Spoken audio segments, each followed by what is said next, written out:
দেশে করোনায় 212 জনের মৃত্যু, বিধিনিষেধ আরও বাড়াতে চায় স্বাস্থ্য অধিদপ্তর। রবিবার থেকে শিল্প কারখানা খোলা।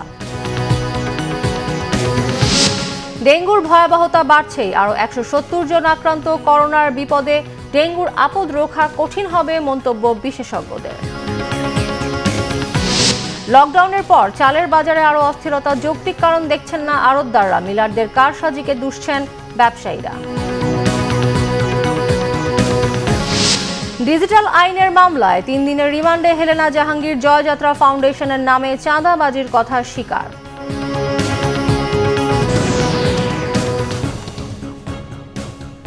দেখছিলেন বিআরবি কেবল সংবাদ শিরোনাম, এবারে বিস্তারিত। গেল একদিনে দেশে করোনায় আরও 212 জনের মৃত্যু হয়েছে। নতুন করে শনাক্ত হয়েছেন 13,862 জন। ঈদের আগে বিধিনিষেধ শিথিলের কারণে করোনা সংক্রমণ যতটা ছড়িয়ে পড়েছে তারই ফলাফল এখন শনাক্ত ও মৃত্যুর ঊর্ধ্বমুখী হার, বলছেন জনস্বাস্থ্য বিশেষজ্ঞরা। করোনায় মৃত্যুর মিছিল যেন থামছেই না। স্বাস্থ্য অধিদপ্তরের শুক্রবারের বিজ্ঞপ্তি অনুযায়ী আগের 24 ঘন্টায় দেশে করোনায় আরও 212 জনের মৃত্যু হয়েছে। এ নিয়ে করোনায় আক্রান্ত হয়ে দেশের মৃত্যুর সংখ্যা দাঁড়ালো 20,467 জনে। গত 24 ঘন্টায় সর্বোচ্চ ঢাকা বিভাগে মারা গেছেন 65 জন। এছাড়া চট্টগ্রামে 53, খুলনায় 36, সিলেটে মারা গেছেন 17 জন। 45,044 জনের নমুনা পরীক্ষায় দেশে নতুন করে করোনা রোগী শনাক্ত হয়েছেন 13,862 জন। আর দেশে মোট শনাক্তের সংখ্যা দাঁড়ালো 12,40,115 জনে। নতুন করে সুস্থ হয়েছেন 13,975 জন। মোট সুস্থ হওয়ার সংখ্যা 10,64,195 জন। পরীক্ষা বিবেচনায় শনাক্তের হার 30.77, সুস্থতার হার 85.81 এবং মৃত্যুর হার 1.65%। মৃত্যু ও শনাক্তের হারকে ঈদের আগে এক সপ্তাহের জন্য বিধিনিষেধ শিথিলের পরিণতি বলে মনে করেন বিশেষজ্ঞরা। ঈদ কেন্দ্রিক 8 দিনের শিথিলের কারণে যে জনসমাগম এবং ভিড় গাদাগাদি করা অবস্থা তৈরি হয়, তার মধ্য দিয়ে করোনা বিস্তৃতির এবং ছড়িয়ে পড়ার একটি অতি অনুকূল পরিবেশ তৈরি হয়, যার কারণে ঈদ পরবর্তী সময়গুলিতে আমরা সংক্রমণের একটি ঊর্ধ্বগতি দেখতে পাচ্ছি এবং এটি এখনো চলমান রয়েছে। এই মুহূর্তে আমরা বলতে পারি এটাকে চূড়া না বলে সংক্রমণের যে ঊর্ধ্বগতির ধারা বহমান রয়েছে সেটাকেই বরঞ্চ পর্যবেক্ষণ এবং বিবেচনায় নেওয়া উচিত। এর আগে বৃহস্পতিবার 239, বুধবার 237, মঙ্গলবার 258, সোমবার 247, রোববার 228 ও শনিবার মৃত্যু হয়েছিল 195 জনের। নাইম হাসান, বাংলা ভিশন, ঢাকা। আইসিইউতে বেড নেই রাজধানীর কোনো সরকারি হাসপাতালেই, ফুরিয়ে আসছে সাধারণ বেডও। রোগীতে পূর্ণ সরকারি হাসপাতালগুলোর এইচডিইউ এবং সেন্ট্রাল অক্সিজেন সুবিধা সম্বলিত সকল বেড। রাজধানীর প্রায় সব সরকারি হাসপাতালের চিত্র কম বেশি এমনই। রাজধানীর সানারপাড়ের এই রোগীকে নিয়ে এ হাসপাতাল ও হাসপাতাল ঘুরে ব্যর্থ হয়ে স্বজনরা পৌঁছেন করোনা ডেডিকেটেড মুগদা হাসপাতালে। এখানেও একরাশ হতাশা, ফিরে যেতে হয় শ্বাসকষ্টে ভুগতে থাকা স্বজনকে নিয়ে। এরা বলতেছে সিট নেই গা, আমরা ভর্তি করে নেবো না। আমি বললাম যে সব হসপিটাল তো একই অবস্থা, তা আপনারা তো চিকিৎসা দিতে বাসায় যাবেন না, আমাদের তো হসপিটালে নিতে হবে। মানে আপনারা যদি ট্রিটমেন্ট না দেন আমরা কী করবো? তারপর আরেকজন বলতে চাচ্ছে দেখি ডক্টর কি বলে। রাজধানীর মহাখালী ডিএনসিসি ডেডিকেটেড করোনা হাসপাতালের সামনেও একই চিত্র। এইচডিইউ সুবিধাযুক্ত কোনো বেড খালি না থাকায় দীর্ঘ সময় হাসপাতাল গেটে অপেক্ষা করে ফিরিয়ে নিতে হয় ঢাকার বাইরে থেকে আনা এ রোগীকে। অ্যাম্বুলেন্সের ছুটোছুটি সহ রাজধানীর প্রতিটি হসপিটালের সামনের এমন দশা আগে কখনোই দেখা যায়নি।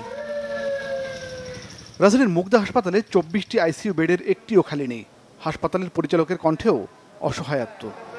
আমাদের এইচডিইউ আছে 10টা, ওই 10টাও ফিল আপ। মোটামুটি ভাবে হাসপাতালের যা ক্যাপাসিটি আছে সেই ক্যাপাসিটি প্রায় পূর্ণ আর কি। সাধারণ ওয়ার্ডে শয্যা আছে, কিন্তু আমাদের যে অক্সিজেনের যে ব্যাপারটা, সেই অক্সিজেন আমরা এর বেশি আর দিতে পারবো না। মহাখালীর ডিএনসিসি করোনা হাসপাতালেও নতুন রোগীদের চিকিৎসা দেওয়ার সামর্থ্য ফুরিয়ে আসছে। তবে পরিচালক জানালেন 4-5 দিনের মধ্যে সক্ষমতা আরও বাড়ানো হবে। আমাদের একটা একটু চিন্তার মধ্যে ফেলেছে 500 বেড যেটা ছিল সেন্ট্রাল অক্সিজেন, যেখানে আমাদের আইসিইউ এইচডিইউ রয়েছে, সেগুলি তো সম্পূর্ণই ভরে গেছে এবং সেখানে খুব বেশি একটা খালি হচ্ছে না। ইতিমধ্যে আমাদের একটি বড় মাপের কাজ আমরা শুরু করেছি। এই যে 500 বেড আমাদের জেনারেল বেড রয়েছে, সেগুলোতেই সবগুলো বেডেই আমরা সেন্ট্রাল অক্সিজেন লাইন আমরা লাগাচ্ছি। ঢাকা মেডিকেল কলেজ হাসপাতালের 780টি সাধারণ বেডের প্রায় সবই রোগীতে পূর্ণ, খালি নেই আইসিইউ। কুর্মিটোলা জেনারেল হাসপাতালেও রোগীর চাপ কয়েক গুণ। মাইনুল শোভন, বাংলা ভিশন, ঢাকা। আগামী 5 অগস্টের পরও চলমান কঠোর বিধিনিষেধ বহাল চায় স্বাস্থ্য অধিদপ্তর। করোনা সংক্রমণ ঊর্ধ্বগতি থাকায় সম্প্রতি সরকারের উচ্চ পর্যায়ের বৈঠকে সুপারিশ করেছে সংস্থাটি। অধিদপ্তরের মহাপরিচালক ডক্টর এবিএম খুরশিদ আলম আজ গণমাধ্যমকে এমনটা বলেছেন। করোনার দ্বিতীয় ঢেউ মোকাবেলায় ঈদের পর 23 জুলাই থেকে শুরু হয় কঠোর বিধিনিষেধ, যা চলবে 5 অগস্ট পর্যন্ত। আমরা বলেছি লকডাউন কন্টিনিউ করতে, গ্রামে টিকা দিব তো গ্রামে তো লকডাউনের সমস্যা। আর আমাদের সাজেশন বরাবর এখনো আছে যে এভাবেই হোক এটাকে সীমিত রাখা, যেগুলা অতি জরুরি সেবা সেগুলোতে তো সাথ দিতেই হবে, করা যায় সেটা তো মনিটর করা। সব খুলে দিলে তো অবশ্যই বাড়বেই। 1 অগস্ট থেকে রপ্তানিমুখী সকল শিল্প ও কলকারখানা খোলার সিদ্ধান্ত নিয়েছে সরকার। শুক্রবার মন্ত্রিপরিষদ বিভাগের উপসচিব মোহাম্মদ রেজাউল ইসলাম স্বাক্ষরিত এক প্রজ্ঞাপনে এই সিদ্ধান্ত জানানো হয়।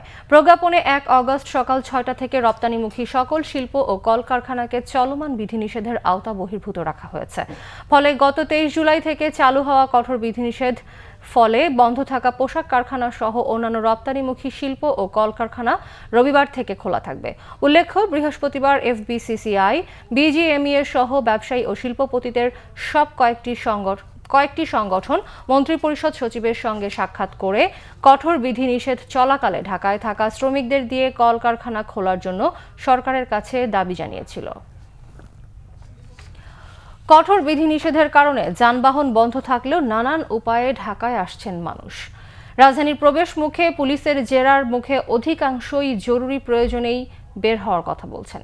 এদিকে শুক্রবার ছুটির দিনে নগরীর ভেতরে যানবাহন ও মানুষের চলাচল একেবারেই কম। কারো অফিস খুলছে, কেউ আবার চিকিৎসা নিতে ঢাকায় আসছেন। এমন নানা কারণে শুক্রবার সকাল থেকেই রাজধানীমুখী মানুষ। গাবতলী আমিনবাজার সেতুর পূর্ব পাশে পুলিশের তল্লাশি প্রতিদিনের মতো। নগরীতে প্রবেশের মুখে প্রতিটি যানবাহনের চালক ও যাত্রীদের পড়তে হচ্ছে নানা প্রশ্নের মুখে। আপনি সিরাজগঞ্জ থেকে ঢাকায় ঢুকলেন, বুঝলাম যে আপনার আসা প্রয়োজন, আপনি লকডাউন শেষ হোক তারপরে আসেন। আব্বা অসুস্থ ছিল, ঈদের আগে গেছিলাম, অপারেশন করাইছি, এখন ঢাকাতে আসতেছি, চাঁপাইনবাবগঞ্জ।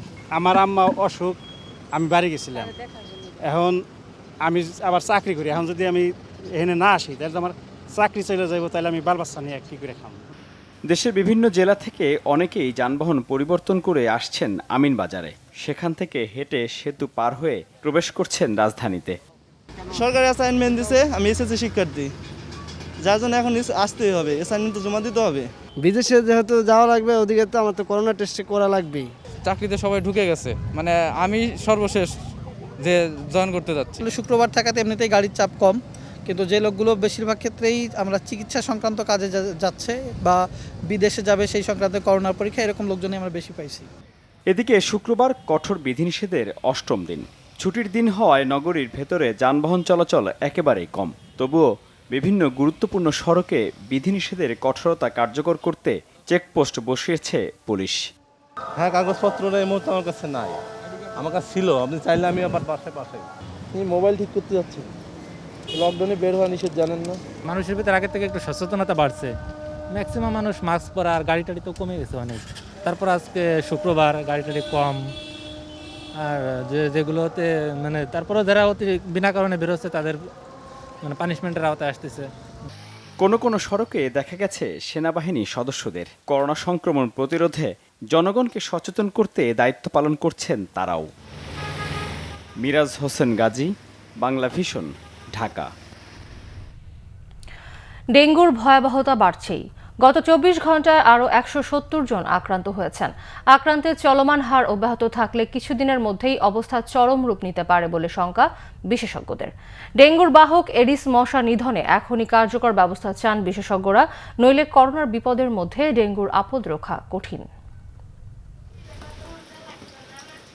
স্বচ্ছ পানি জমা অবস্থায় থাকলেই বিপদ। এসির ট্রে, বারান্দার টব কিংবা শৌখিন ছাদবাগান হতে পারে বিপদের কারণ। সময় মতো পানি পরিষ্কার না করলে সেখানেই এডিস মশার লার্ভা বিস্তারের ঝুঁকি। বর্ষা মৌসুম, ছাদ বাগানে গাছ লাগানোর মোক্ষম সময়, কিন্তু সাবধান, এই শৌখিনতাই কাল হতে পারে, হয়েছেও তাই। মশার যন্ত্রণা সহ্য করতে না পেরে এরই মধ্যে অনেকেই নেমে পড়েছেন বাগান পরিষ্কারে। এখানে অনেক মশার জন্য বসা যায় না, সবসময় মশারি টানাইতে হয়, স্প্রে মারতে হয়। চারিদিকে পরিষ্কার, ছাদ পরিষ্কার, হ্যাঁ, কোনো জায়গায় পানি জমা না থাকে। বাচ্চাকে ঘুম পাড়াইছি, দুপুরবেলা মশা কামড় দেওয়ার পরে থেকে বাচ্চা সারাদিন জ্বর আসছে। যথাযথ কর্তৃপক্ষকে বলবো এখানে কোনো মশানের জন্য কোনো উদ্যোগ নাই। কীটতত্ত্ব বিশেষজ্ঞদের মতে একটু দেরি হয়ে গেলেও এখনই এডিস বিস্তারের জায়গা চিহ্নিত করে মশা মারার কার্যকর ব্যবস্থা নিতে হবে। মশা মারুন আপনারা ম্যাজিস্ট্রেট দিয়ে বাড়ি বাড়ি হামলা চালাচ্ছেন। ডেঙ্গু রোগীকে কি ধরবেন না কি করবেন, ডেঙ্গু রোগীরা তো সব লুকিয়ে যাচ্ছে। এডিস মশা লার্ভা না কিউলেক্সের লার্ভা না আর্মিজেরাসের লার্ভা, আপনারা কীভাবে অন দ্য স্পট আপনারা বলে দিতে পারতেছেন? আমার তো মনে হয় যে সেই ধরনের এক্সপার্টিস আপনাদের নাই, কিন্তু আপনারা মানুষের ভিতর মানুষকে টেরোরাইজ করে দিচ্ছেন। ডেঙ্গু রোগীরা বলতেছে তাদের ঠিকানাই পাচ্ছেন না। আপনারা এইভাবে তো হবে না। আপনারা এইসব তামাশা বন্ধ করে আসল কাজ করুন। সায়েন্টিফিক ওয়েতে যেভাবে মশা অন্যান্য দেশে কন্ট্রোল করা হয় সেইভাবে আপনারা করুন। বাসাবাড়িতে কিভাবে ডেঙ্গুর আক্রমণ থেকে সুরক্ষা পাওয়া যায় সে পরামর্শ দেন ডক্টর মঞ্জুর চৌধুরী। আপনারা যখনই দিন রাতে ঘুমান মশারির নিচে ঘুমাবেন, ফুল স্লিভ শার্ট পরবেন, আপনি সকাল বিকাল অ্যারোসল স্প্রে করবেন, প্রয়োজন যদি সম্ভব হয় আপনি রিপেলেন্ট ইউজ করবেন। শিশুদেরকে মোজা পরতে, শিশুদেরকে ফুল স্লিভ শার্ট প্যান্ট পরতে উৎসাহিত করবেন। করোনার এই সময়ে ডেঙ্গু সহ নতুন কোনো ব্যাধি যাতে বিস্তার লাভ করতে না পারে সেদিকে সতর্ক থাকার পরামর্শ দিয়েছেন কীটতত্ত্ব বিশেষজ্ঞ। সিকান্দার রেমান, বাংলা ভিশন, ঢাকা। ভরা মৌসুমেও দমছে না চালের বাজার, এখনো বিক্রি হচ্ছে বাড়তি দরে। এর যৌক্তিক কারণ খুঁজে পাচ্ছেন না আড়তদাররা, তবে চালকল মালিকদের কারসাজিকে দায়ী করছেন ব্যবসায়ীরা। আড়ত ভর্তি চাল, এতটুকু ঘাটতি নেই কোথাও, এরপরও থামছে না মোটা ও সরু চালের দাম। মোহাম্মদপুরের পাইকারি কৃষি মার্কেটে মানভেদে 53 থেকে 57 টাকায় মিনিকেট মিললেও পাশের খুচরা বাজারে সেই দর অন্তত 5 টাকা বেশি। রশিদের মিনিকেট চলছে 60 টাকা কেজি, আর একদম সবচেয়ে বেস্ট কোয়ালিটি নাজিরশাল ওগুলো চলতেছে আপনার 62, 65, 66। ঈদের পরে বাজার স্থিতিশীল, এখন ওইভাবে যেভাবে বাড়তেছিল এখন বাড়েও না কমেও না। রাজধানীর কাউরান বাজারের খুব কাছের কলাবাগানের খুচরা বাজারে পাইকারির সঙ্গে দরের পার্থক্য কেজিতে 8-9 টাকা বেশি। মিনিকেট দুই প্রকার আছে, একটা নতুন একটা পুরাতন। নতুনটার দাম হলো বেচতেছি আমরা হলো 60 টাকা থেকে 62 টাকা, আর পুরানটা 65 টাকা বেচতেছি। নাজিরশাল আছে একবারে ভালো, যদি নেন নাজিরশাল তাহলে 72 টাকা। আড়তদারদের দাবি তাদের বিক্রি বাট্টা তেমন নেই, এরপরও লকডাউন ও মিলারদের কারসাজিতেই বাড়ছে চালের দাম। খুচরা বাজারে বাড়ছে সে কারণ হয়তোবা আমি জানি না, হয়তোবা লকডাউনকে তারা করতেছে কিনা, বা হয়তো তারা আসতে পারতেছে না। রাস্তাঘাটে খুচরা বাজার দোকানদারদের উপর নাকি আপনার এই দোকান খুলতে দিচ্ছে না, করতে দিচ্ছে না, তাদের হয়তো গাড়ি ভাড়া বেশি, রিক্সা বেশি, কস্টিং বেশি। নতুন ধান ওঠার ভরা এই মৌসুমেও চালের দর কেন বাড়তি তার যৌক্তিক কারণ খুঁজে পাচ্ছেন না আড়তদার সমিতির নেতারাও। মিলাররা বলতেছে যে আমরা হাটে বাজারে আমাদের যে প্রয়োজন ধান সেই ধানটা আমরা পাই না, যেহেতু আমরা পাই না বিধে ধানের বাজারটা চড়া, সেই হিসেবে আমাদের চালের বাজারটা বেশি। কিন্তু আমাদের প্রশ্ন হলো ধানটা গেল কোথায়? ধান তো একটা আমজনতা ধানের ব্যবসা করে না, ধান রাখে না, মিলাররাই রাখে। তাহলে মিলাররাই যেভাবেই হোক মিলার সে আস্তে আস্তে এই ব্যবসাটা করতেছে। সরকারি বিধিনিষেধ উঠে গেলে চালের দাম আরও বাড়তে পারে এমন ইঙ্গিত দেন ব্যবসায়ীরা। জিয়াউল হক সবুজ, বাংলা ভিশন, ঢাকা। আওয়ামী লীগের বহিষ্কৃত নেত্রী ব্যবসায়ী হেলেনা জাহাঙ্গীরকে 3 দিনের রিমান্ডে নিয়ে জিজ্ঞাসাবাদের অনুমতি দিয়েছে আদালত। বিকেলে রাজধানীর গুলশান থানায় নিয়ে হেলেনা জাহাঙ্গীরের বিরুদ্ধে ডিজিটাল নিরাপত্তা আইনে মামলা করে পুলিশ। রাতেই তাকে ঢাকার চিফ মেট্রোপলিটন ম্যাজিস্ট্রেট আদালতে নেওয়া হয়। এ সময় পুলিশ ডিজিটাল নিরাপত্তা আইনের মামলায় 5 দিনের রিমান্ড আবেদন করে। দুই পক্ষের শুনানি শেষে বিচারক রাজেশ চৌধুরী 3 দিনের রিমান্ড মঞ্জুর করেন। আওয়ামী লীগ থেকে তাকে বহিষ্কার করা হয়েছে, কিন্তু সে আজকে আদালতে সে বলছে যে সে এখনও আওয়ামী লীগ করে। সরকারের বিরুদ্ধে সে অপপ্রচার সে চালিয়েছে, তার ফেসবুকের মাধ্যমে জিনিসগুলো সে করেছে। তার সাথে হয়তো আরও অন্য কেউ থাকতে পারে, এই জন্য তাকে পুলিশ 5 দিনের রিমান্ড চেয়েছে। আদালত সন্তুষ্ট হয়ে 3 দিনের পুলিশ রিমান্ড মঞ্জুর করেছে। যার মানহানি হবে সেই আদালতের কাছে প্রতিকার চাই। কারও মানহানি সুনির্দিষ্টভাবে করা হয়েছে মর্মে এজাহারের মধ্যে উল্লেখ নাই। ভিডিও যেটা দেখানো হলো মোবাইলের, এটার মধ্যেও এই আসামি 100% মাননীয় প্রধানমন্ত্রীর প্রতি তার আনুগত্য প্রকাশ করে কথা বলছে এবং সুনির্দিষ্টভাবে কারও বিরুদ্ধে কিছু বলে নাই। এর আগে র্যাবের প্রাথমিক জিজ্ঞাসাবাদে জয়যাত্রা টিভি ও জয়যাত্রা ফাউন্ডেশনের নামে চাঁদাবাজির কথা স্বীকার করেছেন আওয়ামী লীগের বহিষ্কৃত নেত্রী হেলেনা।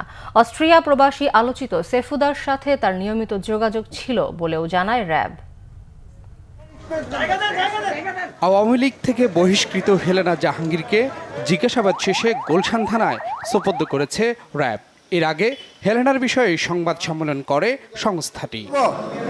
হেলেনা জাহাঙ্গীর সামাজিক মাধ্যমে মিথ্যা ও বানোয়াট তথ্য প্রচার করে রাষ্ট্রের গুরুত্বপূর্ণ বাহিনী ও ব্যক্তিদের সম্মানহানির অপচেষ্টা চালিয়েছেন বলে জানায় র্যাব। মন্ত্রী, এমপি সহ ভিআইপিদের সাথে ছবি তুলে সামাজিক মাধ্যমে ছড়িয়ে দিয়ে নিজের স্বার্থ হাসিল করেছেন হেলেনা। উদ্দেশ্য প্রণোদিতভাবে সামাজিক যোগাযোগ মাধ্যম ব্যবহার করে রাষ্ট্রীয় গুরুত্বপূর্ণ ব্যক্তিবর্গের মানহানি ও সুনাম নষ্ট করেছে। এছাড়া তিনি মিথ্যা ও বানোয়াট তথ্য প্রচারের মাধ্যমে জনমনে বিভ্রান্তি সৃষ্টি করেছে। নিজেকে মাদার তেরেসা, পল্লী মাতা, প্রবাসী মাতা হিসেবে পরিচিতি পেতে জয়যাত্রা ফাউন্ডেশনকে ঢাল হিসেবে ব্যবহার করেছেন। বিভিন্ন কর্মী ও সাংবাদিক নিয়োগের মাধ্যমে তিনি চাঁদাবাজি করতেন বলে বিভিন্নভাবে আমরা সামাজিক যোগাযোগ মাধ্যম এবং ভিকটিমদের কাছে জেনেছি। নেওয়া হচ্ছে হেলেনা জাহাঙ্গীরের সম্পদ ও অর্থের খোঁজও। প্রবাসী আলোচিত সেফুদা, যিনি সামাজিক যোগাযোগ মাধ্যমে অশ্লীল ও কুরুচিপূর্ণ বক্তব্যের মাধ্যমে দেশবাসীর নজর কাড়তে চেষ্টা করেন, তার সাথেও তার যোগাযোগ আমরা দেখেছি। তার সাথে গ্রেফতারকৃত হেলেনা জাহাঙ্গীর নিয়মিত যোগাযোগ ও লেনদেন রয়েছে বলে জিজ্ঞাসাবাদে জানা যায়। অবৈধ অর্থ বা ওনার আর কোনো কিছু সংশ্লিষ্টতা আছে কিনা এটা বিভিন্ন সংস্থা রয়েছে, আমরা তাদের সাথে কোঅর্ডিনেশন করব, আমরা তাদেরকে তথ্য দিব। এর আগে বৃহস্পতিবার রাতে হেলেনার গুলশানের বাসায় 4 ঘন্টা অভিযান চালায় র্যাব। উদ্ধার করা হয় বিদেশি মদ, মুদ্রা, অকিটকি, হরিণ ও ক্যাঙ্গারুর চামড়া। পাওয়া গেছে ক্যাসিনো খেলার সরঞ্জামও। পরে অভিযান চালানো হয় জয়যাত্রা টিভিতে। সম্প্রতি চাকরিজীবী লীগ নামে একটি ভুয়া সংগঠনের সদস্য আহ্বান করে নতুন করে সমালোচনায় পড়েন হেলেনা জাহাঙ্গীর। আর এ নিয়েই ঘটে যত বিপত্তি। SM Foyez, Bangla vision, Dhaka. সরকার দেশকে দুর্নীতিতে পরিপূর্ণ করে ফেলেছে বলে অভিযোগ করেছেন বিএনপি মহাসচিব মির্জা ফখরুল ইসলাম আলমগীর। শুক্রবার এক ভার্চুয়াল আলোচনায় আর্থিক খাতের নানান অনিয়ম তুলে ধরে মির্জা ফখরুল একথা বলেন। আজকে যে করোনার যে আঘাত এসেছে, এই আঘাতকে সহ্য করতে পারছে না বাংলাদেশ, অর্থনীতি সহ্য করতে পারছে না। আজকে আরো 2 কোটি নতুন করে লোক দরিদ্র হয়ে গেছে। একদিকে কিছু লোক তারা লুটের মধ্য দিয়ে, দুর্নীতির মধ্য দিয়ে হাজার হাজার কোটি টাকার মালিক হয়ে যাচ্ছে, অন্যদিকে মানুষ দরিদ্র থেকে আরো দরিদ্র হয়ে যাচ্ছে। আজকে ব্যাংকিং সেক্টরকে ধ্বংস করে দিয়েছে এই সরকার। আজকে শেয়ার মার্কেটকে ধ্বংস করে দিয়েছে। মানি লন্ডারিং এমন পর্যায়ে গিয়ে পৌঁছেছে যে এখন সরকার নিজে বলছে যে এটা একবার নিয়ন্ত্রণ করা দরকার, দুদক চেষ্টা করছে। স্বাস্থ্যবিধি মেনে সীমিত পরিসরে শোকাবহ অগস্ট মাসের কর্মসূচি পালন করতে দলীয় নেতাকর্মী ও দেশবাসীর প্রতি আহ্বান জানিয়েছেন আওয়ামী লীগ সাধারণ সম্পাদক ওবায়দুল কাদের। শুক্রবার বিকেলে দপ্তর থেকে পাঠানো বিবৃতিতে তিনি বলেন, অগস্ট বাঙালির জন্য একটি বেদনাদায়ক মাস। 1975 সালের 15ই অগস্ট বিশ্বের ইতিহাসে নির্মমতার কালো অধ্যায় হিসেবে পরিচিত। ঘাতকরা এদিন শুধু বঙ্গবন্ধুকে হত্যাই করেনি, বরং হত্যা করেছিল মুক্তিযুদ্ধের চেতনা, অগ্রযাত্রা, সমৃদ্ধি ও সুন্দর আগামীর স্বপ্ন। ওবায়দুল কাদের বিবৃতিতে আরও বলেন, দীর্ঘ লড়াই সংগ্রামের পর দেশে শেখ হাসিনার নেতৃত্বে আইনের শাসন প্রতিষ্ঠা পায়। বিবৃতিতে বলা হয়, জাতির পিতার হত্যাকাণ্ডের মধ্য দিয়ে বেনিফিশিয়ারি হিসেবে চিহ্নিত একটি মহল দেশ ও জাতির এই ক্রান্তিকালে ষড়যন্ত্রে লিপ্ত এবং প্রতিনিয়ত মিথ্যা ও বানোয়ার তথ্য উপস্থাপনার মাধ্যমে জাতিকে বিভ্রান্ত করার অপচেষ্টা করছে। সাবেক ডেপুটি স্পিকার এবং কুমিল্লা 7 আসনের সংসদ সদস্য অধ্যাপক আলী আশরাফ রাজধানীর একটি হাসপাতালে মারা গেছেন। ইন্না লিল্লাহি ওয়া ইন্না ইলাইহি রাজিউন। তার মৃত্যুতে শোক জানিয়েছেন রাষ্ট্রপতি মোহাম্মদ আব্দুল হামিদ ও প্রধানমন্ত্রী শেখ হাসিনা। সাবেক এই ডেপুটি স্পিকার ডায়াবেটিসের পাশাপাশি বার্ধক্যজনিত কারণে বেশ কিছুদিন ধরে অসুস্থ ছিলেন।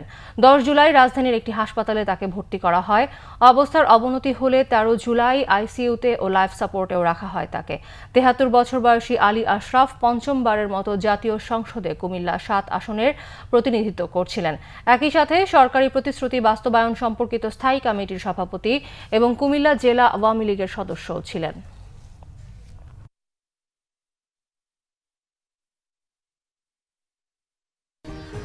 কিশোরগঞ্জের রাতের আঁধারে সাবেক মন্ত্রী ও আওয়ামী লীগের প্রয়াত সাধারণ সম্পাদক সৈয়দ আশরাফুল ইসলামের মিউরাল ভাঙচুরের প্রতিবাদ ও দোষীদের শাস্তির দাবিতে মানববন্ধন হয়েছে। নাগরিক অধিকার সুরক্ষা মঞ্চের ব্যানারে মিউরালের সামনে এই কর্মসূচি পালন করা হয়।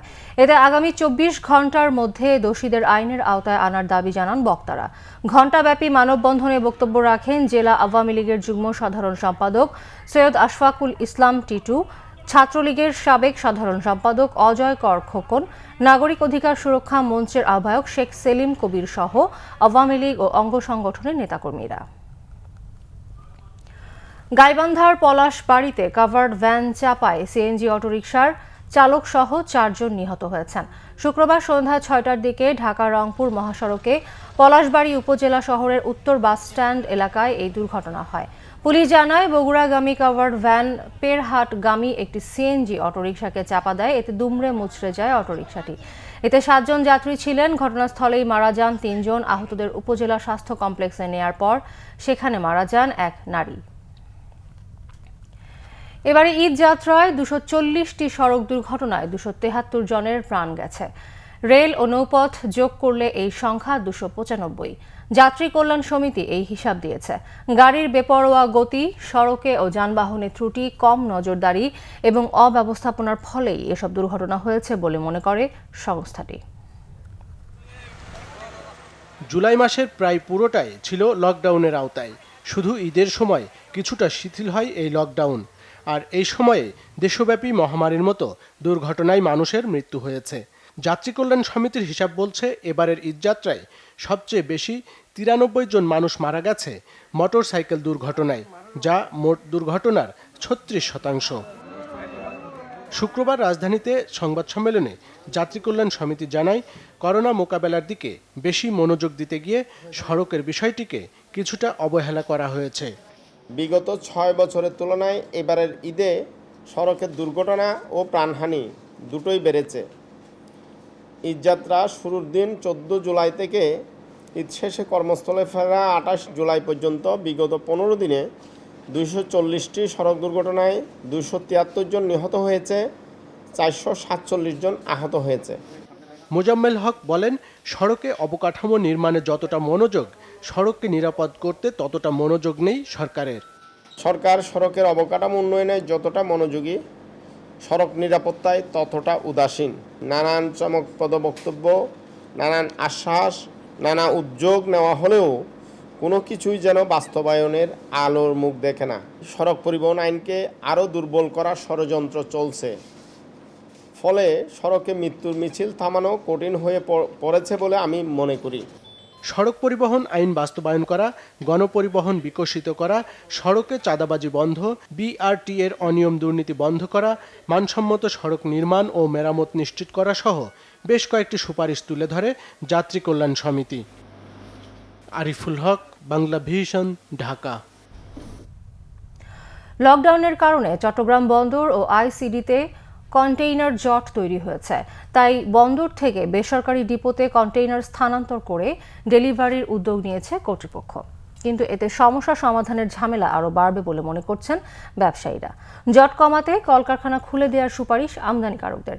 চট্টগ্রাম থেকে নাসির উদ্দিনের তথ্য ও ছবিতে দেখুন রিপোর্ট।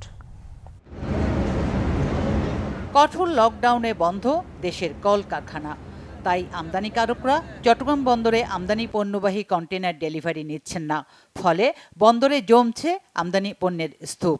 ঈদের ছুটির আগে বন্দরে কন্টেনারের সংখ্যা ছিল 37,819টি। বর্তমানে এই সংখ্যা বেড়ে হয়েছে 43,000-এ। এই প্রেক্ষাপটে বন্দর থেকে 19টি বেসরকারি কন্টেনার ডিপোতে কন্টেনার স্থানান্তর করে ডেলিভারি দেওয়ার সিদ্ধান্ত নিয়েছে রাজস্ব বোর্ড।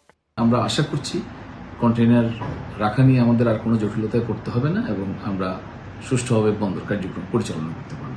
চট্টগ্রামের 19টি ডিপোতে রপ্তানি পণ্যের 13,560 কন্টেনারের স্তূপ। স্বাভাবিক সময়ে থাকে গড়ে 2,000। এর মধ্যে এসব ডিপোতে জমা পড়েছে প্রায় 54,000 কন্টেনার।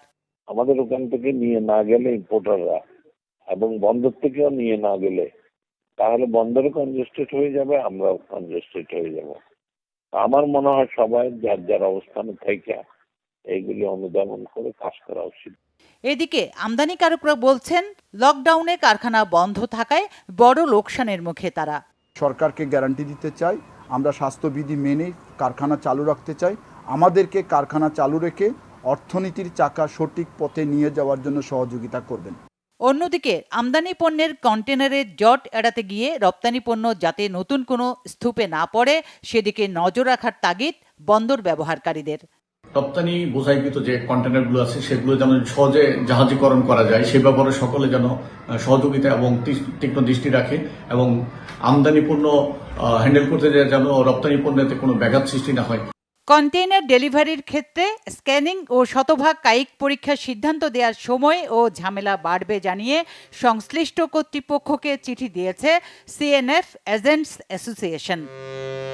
Banglavision news desk. টানা 2 দিনের ভারী বর্ষণে তলিয়ে গেছে সাতক্ষীরার নিম্নাঞ্চল, ভেসে গেছে হাজার হাজার বিঘা মৎস্যঘের, পানিবন্দী হয়ে পড়েছে শত শত পরিবার। নিম্নচাপের প্রভাবে বৃহস্পতিবার সকাল 6টা থেকে শুক্রবার সকাল 6টা পর্যন্ত 143 মিলিমিটার বৃষ্টিপাত রেকর্ড করা হয়েছে। আগামী কয়েকদিন এই বৃষ্টিপাত অব্যাহত থাকবে বলে জানিয়েছে আবহাওয়া অফিস। এদিকে উপকূলীয় উপজেলা আশাশুনি ও শ্যামনগরের কপোতাক্ষ ও খোল পেটুয়া সহ বিভিন্ন নদ ও নদীর বেড়িবাঁধেও দেখা দিয়েছে ফাটল। এতে তলিয়ে গেছে পৌরসভার ইটাগাছা, কামাননগর, রসুলপুর, মেহেদিবাগ, বকচড়া, সর্দারপাড়া ও কাটিয়া মাঠপাড়া সহ নিচু এলাকা। মসজিদে নামাজের একামত নিয়ে ঝিনাইদহে গোয়ালপাড়ায় 2 গ্রুপের সংঘর্ষে একজন নিহত হয়েছে, আহত অন্তত 5 জন। পুলিশ জানায় মসজিদে নামাজে একামত দেয়া নিয়ে বৃহস্পতিবার রাতে এলাকার মুদাসসিরের সাথে জাফর সমর্থকরা বাগবিতণ্ডা করে। এর জেরে শুক্রবার সকালে জাফর সমর্থকরা মুদাসসিরকে ধারালো অস্ত্র দিয়ে কুপিয়ে হত্যা করে। এদিকে দাম্পত্য কলহের জেরে জয়পুরহাটের আক্কেলপুরে স্ত্রীকে গলা কেটে হত্যার পর স্বামীর আত্মহত্যার চেষ্টা করেছে। শুক্রবার সকালে পৌর শহরের সাজিপাড়া মহল্লায় এই ঘটনা ঘটে।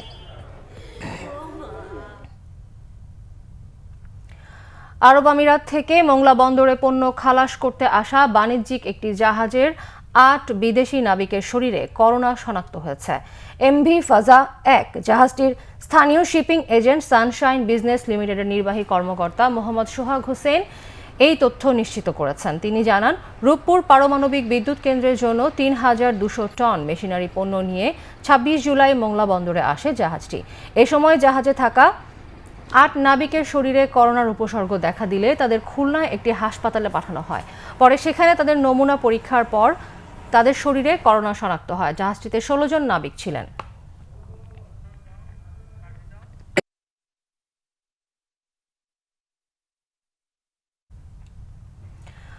বরগুনায় আগুনে পুড়ে গেছে সিভিল সার্জনের কার্যালয়ে করোনার টিকা সংরক্ষণের জন্য রাখা 2টি ডিপ ফ্রিজ। তবে 2টিতে কোনো টিকা ছিল না বলে জানিয়েছে কর্তৃপক্ষ। শুক্রবার ভোর 5:30টার দিকে জেলা সিভিল সার্জনের কার্যালয়ে নতুন ভবনে এই দুর্ঘটনা ঘটে। পরে ঘটনাস্থলে গিয়ে আগুন নিয়ন্ত্রণে আনে ফায়ার সার্ভিস। ফায়ার সার্ভিস স্টেশনের স্টেশন অফিসার মোহাম্মদ খোরশেদ আলম জানান, বৈদ্যুতিক শর্ট সার্কিট থেকে এই আগুনের সূত্রপাত বলে ধারণা তাদের। তিনি জানান, সকালে সিভিল সার্জনের কার্যালয়ের জানালা দিয়ে ধোঁয়া বের হতে দেখে এক পথচারী ফায়ার সার্ভিসে ফোন দেন। পরে সাথে সাথেই ফায়ার সার্ভিসের সদস্যরা ঘটনাস্থলে পৌঁছে আগুন নিয়ন্ত্রণে আনে। অগ্নিকাণ্ডের প্রকৃত কারণ ও ক্ষয়ক্ষতির পরিমাণ তদন্ত করে বের করা হবে বলে জানিয়েছেন সিভিল সার্জন ডক্টর মারিয়া হাসান। বিধিনিষেধ ভাঙতে শুরু করেছেন লালমনিরহাটের দিনমজুররা। যদিও কাজের খোঁজে বেরিয়েও অনেকের ভাগ্যে তা জুটছে না। রোজগার না থাকায় অনাহারে অর্ধাহারে কাটছে তাদের জীবন। ঘরে খাবার নেই, নেই কাজও। সংসারের প্রয়োজন মেটাতে হিমশিম খাচ্ছে লালমনিরহাটের নিম্ন আয়ের খেটে খাওয়া মানুষ। বিধিনিষেধের তোয়াক্কা না করে রাস্তায় নেমেছেন তারা। সড়কে বাড়ছে রিকশা, ইজি বাইক সহ অন্যান্য যানবাহন। বাইরে তো ইনকাম নাই, এখন পেটে খাবার না থাকলে কি করব, এখন বাধ্য হয়ে বেড়াইতে হয়। মানুষ কর্ম করতে না পারলে খাবে কি? আমাকে লাগে দিন 500 টাকা, আমি রুজি করি দিন 150 টাকা, এতে তো আমার সংসার চলে না। সারাদিন মনে হয় আজকে 80 টাকার মতো ইনকাম করছি, এটা দিয়ে আমি চাউলও নিতে পারবো না, তরকারিও নিতে পারবো না। প্রশাসনের কঠোর অবস্থানের কারণে বন্ধ দোকানপাট, কিন্তু সংসার চালাতে লুকোচুরি করে দোকান খুলছেন অনেকে। করোনা সংক্রমণ ঠেকাতে দেয়া কঠোর লকডাউন অনেকের কাছে এখন অভিশাপের মতো। সকালবেলা 2টা রুটি বানিয়ে খাইছি, খাইয়া এই অবস্থায় আছি। খুব কষ্ট হচ্ছে, দিন যায় অভ্যেস, আজ যায় অভ্যেস, একবেলা মিলে একবেলা খাই। করোনার ভয় করি লাভ আছে দাদা, এই জন্য বাইরে বেড়াইছি দাদা। একটা মাস্ক কিনবো আজকে, সে টাকাও নাই। লকডাউনের মধ্যে সরকারি বেসরকারি সহায়তার দিকে তাকিয়ে হতভাগ্যরা। Bangla vision news desk. লকডাউনে পর্যটকদের পদচারণা না থাকায় সজীবতা ফিরেছে খাগড়াছড়ি পর্যটন কেন্দ্রের প্রকৃতিতে। বনের পাখির দেখা মিলছে লোকালয়ে। শান্ত ও নির্মল পরিবেশে পাহাড়ের ভাঁজে ভাঁজে শোভা পাচ্ছে সোনালু, কৃষ্ণচূড়া, জারুল, কাঠগোলাপ পসহ বাহারি সব ফুল। টানা লকডাউনে এখন শুনশান নীরবতা খাগড়াছড়ির পর্যটন কেন্দ্রগুলোতে। সড়কে যান চলাচল কম থাকায় কমেছে দূষণও। এ সুযোগে সেখানকার প্রকৃতিও ফিরেছে স্বমহিমায়। অন্য যে কোনো বছরের তুলনায় এ বছর প্রকৃতি আরও বেশি সজীব। জনগণের চলাফেরা যেমন কমে গেছে, একই সাথে গাড়ি ঘোড়াও চলছে না। এই কারণে দেখা যায় আমাদের এই প্রকৃতি, খাগড়াছড়ির প্রকৃতি, আগের যেই পরিবেশ, এটা মনে হয় ফিরে আসতেছে। পরিবেশের যে দূষণটা ছিল আগে, এটা করোনার এই লকডাউনের ফলে কিছুটা হলেও কমে এসেছে, যেটার আমরা কিন্তু অনেক ভালো প্রভাব দেখতে পাচ্ছি। প্রকৃতিকে রক্ষা করতে গেলে আমাদেরকে যে কয়েকটা কাজ করতে হবে, তার মধ্যে অন্যতম হচ্ছে বন উজাড় বন্ধ করতে হবে, বিভিন্ন ধরনের কাঠ পাসার বন্ধ করতে হবে এবং বৃক্ষরোপণ করতে হবে। মানুষের চলাচল সীমিত হওয়ার কারণে এই প্রকৃতিতে আগের রূপ ফিরে এসেছে, যেটা আমরা ছোটবেলায় শুনে আসতাম যে প্রকৃতি এরকম সবুজ থাকতো। লকডাউন শেষেও এ পরিবেশ টিকিয়ে রাখার দাবি পরিবেশবাদীদের। বৃক্ষ নিধন করা হয় জ্বালানি হিসেবে, সেই কাজটা এখন আপাতত বন্ধ আছে লকডাউনের কারণে, প্রশাসনের যে নানা কড়াকড়ির কারণে। তো স্বভাবতই আমরা এখন দেখতে পাচ্ছি যে ঝাড় জঙ্গল সবখানেই ফুল আর ফুল। এটাকে ধরে রাখতে হলে একদিকে আমাদেরকে পরিবেশকে সংরক্ষণ করতে হবে, পাহাড়ের উপর যে আছে, অত্যাচার আছে বা ক্ষতি আছে, এটাকে কমিয়ে ফেলতে হবে। প্রাকৃতিক বনকে ধরে রাখতে হবে, যে পরিবেশ সংরক্ষণ কার্যক্রম এটাকে জোরদার করতে হবে। তাইলে এই প্রকৃতি তার নিজের গতিতে, নিজের মহিমায়, নিজের রূপে ফিরে আসবে। একটু সচেতন হলেই প্রকৃতি তার রূপের ঢালি সাজাবে সবার জন্য, বলেছেন পরিবেশবিদরা। Bangla vision news desk. সংবাদ শেষ করব বিআরবি কেবল শিরোনামগুলো আরেকবার জানিয়ে। দেশে করোনায় 212 জনের মৃত্যু, বিধি নিষেধ আরও বাড়াতে চায় স্বাস্থ্য অধিদপ্তর। রবিবার থেকে শিল্প কারখানা খোলা। ডেঙ্গুর ভয়াবহতা বাড়ছেই, আরও 170 জন আক্রান্ত। করোনার বিপদে ডেঙ্গুর আপদ রোখা কঠিন হবে, মন্তব্য বিশেষজ্ঞদের। লকডাউনের পর চালের বাজারে আরও অস্থিরতা, যৌক্তিক কারণ দেখছেন না আড়তদাররা। মিলারদের কারসাজিকে দুষছেন ব্যবসায়ীরা। ডিজিটাল আইনের মামলায় 3 দিনের রিমান্ডে হেলেনা জাহাঙ্গীর। জয়যাত্রা ফাউন্ডেশনের নামে চাঁদাবাজির কথা স্বীকার।